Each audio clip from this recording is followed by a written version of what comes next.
السلام علیکم میرے پیارے بھائیوں اور بہنوں۔ آج کا سب سے بڑا سوال، نکاح میں اتنی دیر کیوں ہوتی ہے؟ کبھی گھر والے رضامند نہیں ہوتے، کبھی اچھا رشتہ نہیں ملتا، کبھی حالات روک دیتے ہیں اور انسان سوچتا ہے کیا میری قسمت میں شادی نہیں لکھی؟ لیکن یاد رکھیے، اللہ کی تدبیر ہمیشہ انسان کی تدبیر سے بہتر ہوتی ہے۔ آج ہم جانیں گے 5 اسلامک حل جو نکاح میں آسانی اور برکت کا ذریعہ بنتے ہیں۔ آج کے دور کا سب سے بڑا مسئلہ یہ ہے کہ نوجوان شادی کے لیے پریشان ہے۔ دل میں خواہش ہے کہ نکاح ہو، ایک مکمل زندگی شروع ہو، لیکن حالات ایسے ہیں کہ سالوں بیت جاتے ہیں اور نکاح کی راہ آسان نہیں ہوتی۔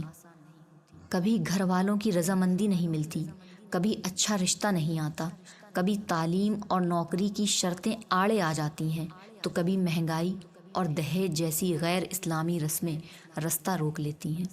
بہت سے لوگ یہ سوچ کر مایوس ہو جاتے ہیں کہ شاید میری قسمت میں نکاح لکھا ہی نہیں گیا ہے، لیکن دوستوں یاد رکھیے، اللہ تعالیٰ فرماتے ہیں وہ ہر چیز کے لیے ایک وقت مقرر کرتا ہے۔ یعنی جس چیز میں دیری ہو رہی ہے اس لیے نہیں کہ آپ کو اس سے محروم کر دیا گیا ہے، بلکہ اس لیے کہ اللہ آپ کو سب سے بہترین موقع اور صحیح ساتھی کے لیے سنبھال کر رکھ رہا ہے۔ رسول اللہ صلی اللہ علیہ وسلم نے فرمایا، نکاح میری سنت ہے اور جو میری سنت سے منہ موڑے وہ مجھ سے نہیں ہے۔ سوچئے اگر نکاح اتنا بڑا عبادت ہے تو پھر اللہ تعالیٰ کسی بندے کو اس سے کیوں محروم کرے گا؟ اصل بات یہ ہے کہ دیر ہونا کبھی آزمائش ہوتی ہے، کبھی انسان کی اپنی بنائی ہوئی مشکلیں اور کبھی اللہ کی حکمت۔ ہر انسان اکثر جلد بازی میں فیصلہ کرنا چاہتا ہے، بس اب ہو جائے شادی ورنہ زندگی ادھوری ہے، لیکن اللہ کی تدبیر ہمیشہ ہماری سوچ سے بہتر ہوتی ہے۔ اس لیے آج ہم اس ویڈیو میں جانیں گے نکاح میں دیر کیوں ہوتی ہے، اور سب سے اہم، اسلام میں ہمیں کون سے 5 حل بتائے ہیں جنہیں اپنا کر ہم اپنے نکاح کو آسان، مبارک اور برکت والا بنا سکتے ہیں۔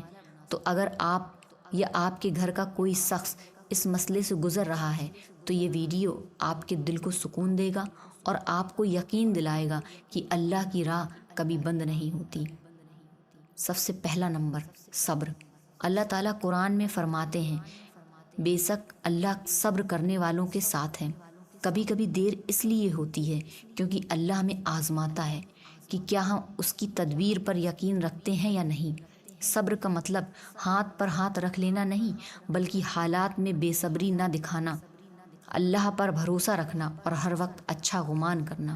دوسرا نمبر، دعا۔ رسول اللہ صلی اللہ علیہ وسلم نے فرمایا، دعا عبادت کا سار ہے۔ نکاح کی آسانی کے لیے خاص دعائیں پڑھنی چاہیے۔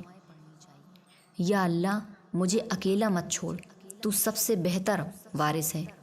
استخارہ کی نماز، صحیح راستہ دکھانے اور صحیح شخص سے ملانے کے لیے دعا کے ساتھ استغفار زیادہ کریں، کیونکہ گناہ رکاوٹ بنتے ہیں اور استغفار برکتوں کا دروازہ کھولتا ہے۔ تیسرا، توکل۔ کئی بار انسان بہت کوشش کرتا ہے لیکن نکاح نہیں ہو پاتا۔ اس وقت دل میں یہ یقین ہونا چاہیے کہ اللہ کا وقت سب سے بہتر ہے۔ ہو سکتا ہے اللہ ہمیں کسی برائی سے بچا رہا ہو یا ہمیں کسی بہتر ساتھی کے لیے سنبھال کر رکھ رہا ہو۔ رسول اللہ صلی اللہ تعالیٰ علیہ وسلم نے فرمایا، مسلمان کے لیے جو چیز قسمت میں لکھ دی گئی ہے وہ اسے ضرور حاصل ہوگی۔ چوتھا نمبر، رکاوٹیں دور کرنا۔ کبھی دیر ہماری اپنی بنائی شرطوں کی وجہ سے ہوتی ہے۔ اونچے دہیج کی مانگ، غیر ضروری طلبات، جات پات اور اونچ نیچ کا مسئلہ، اسلام نے ان سب کو ناپسند کیا ہے۔ رسول اللہ صلی اللہ علیہ وسلم نے فرمایا، سب سے بہتر نکاح وہ ہے جس میں سب سے کم خرچ ہو۔ اگر ہم ان رکاوٹوں کو ختم کر دیں تو نکاح آسان ہو جائے گا۔ پانچواں اور سب سے اچھا، نیک عمل اور صدقہ۔ حدیث میں آتا ہے، صدقہ بلاؤں کو دور کر دیتا ہے۔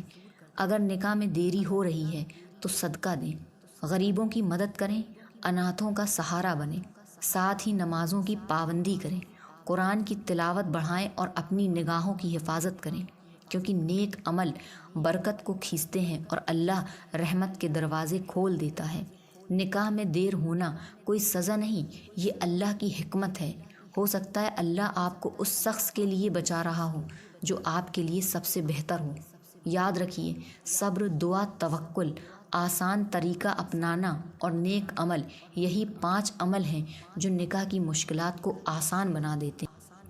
اللہ تعالی ہمیں حلال اور برکت والا نکاح نصیب فرمائے، ہماری مشکلات آسان کریں اور ہمیں اپنے حبیب صلی اللہ علیہ وسلم کی سنت پر عمل کرنے کی توفیق عطا فرمائے۔ اللہ سے دعا ہے کہ وہ ہر اس بیٹے بیٹی کی مشکل آسان کرے جو نکاح کے انتظار میں ہیں، آمین۔